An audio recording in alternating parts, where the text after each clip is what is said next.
Foreign bonds కొనాలి అంటే international brokerage account కావాలా? యెస్, మోస్ట్‌లీ కావాలి. ఫారెన్ బాండ్స్ డైరెక్ట్‌గా కొనాలి అంటే international brokerage account required. International brokerage account అంటే ఏంటి? ఇండియాలో డీమ్యాట్ అకౌంట్ ఎలా అయితే ఉందో, దానిలాగా ఫారెన్ మార్కెట్‌లో ఇన్వెస్ట్ చేయడానికి స్పెషల్ అకౌంట్. ఎలా ఓపెన్ చేయాలి? ఇండియా నుండి 2 వేస్ ఉన్నాయి. ఇండియన్ బ్రోకర్ ద్వారా. మీరు ఆల్రెడీ ఇండియాలో డీమ్యాట్ అకౌంట్ ఓపెన్ చేస్తారు కదా! అదే బ్రోకర్ కొన్ని ఫారెన్ మార్కెట్ యాక్సెస్ కూడా ఇస్తాడు. Example ICICI direct, HDFC securities. Step by step process. Account open చేయాలి. బ్రోకర్ వెబ్‌సైట్ లేదా యాప్‌లో గ్లోబల్ ఇన్వెస్టింగ్ లేదా ఇంటర్నేషనల్ ఇన్వెస్టింగ్ ఆప్షన్ సెలెక్ట్ చేయాలి. కేవైసీ కంప్లీట్ చేయాలి. ఎల్ఆర్ఎస్ ఫార్మ్ ఫిల్ చేయాలి. ఇండియా నుండి ఫారిన్ కంట్రీకి మనీ పంపడానికి ఆర్‌బీఐ రూల్ ప్రకారం ఎల్ఆర్ఎస్ ఫార్మ్ సబ్మిట్ చేయాలి. పర్ ఇయర్ $250,000 లిమిట్ ఉంటుంది.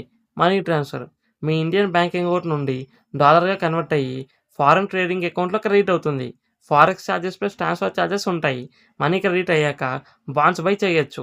డైరెక్ట్ ఇంటర్నేషనల్ బ్రోకర్స్ అంటే ఫారెన్ కంట్రీలో ఉన్న బ్రోకరేజ్ కంపెనీస్ డైరెక్ట్‌గా global stock and bond market access ఇస్తాయి.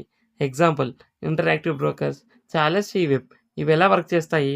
మీరు డైరెక్ట్‌గా యూఎస్ బేస్డ్ బ్రోకర్ దగ్గర అకౌంట్ ఓపెన్ చేస్తారు. ఇండియన్ బ్రోకర్ మిడిల్‌లో ఉండడు. మీరు డైరెక్ట్‌గా US stocks, bonds, international ETFs, options and other global products కొనుగోలు చేయొచ్చు. అకౌంట్ ఎలా ఓపెన్ చేయాలి? ఆన్‌లైన్ అప్లికేషన్ ఫిల్ చేయాలి. Passport, pan, address proof submit చేయాలి. కేవైసీ వెరిఫికేషన్ కంప్లీట్ చేయాలి. బ్యాంక్ నుండి ఎల్ఆర్ఎస్ ద్వారా మనీ ట్రాన్స్‌ఫర్ చేయాలి.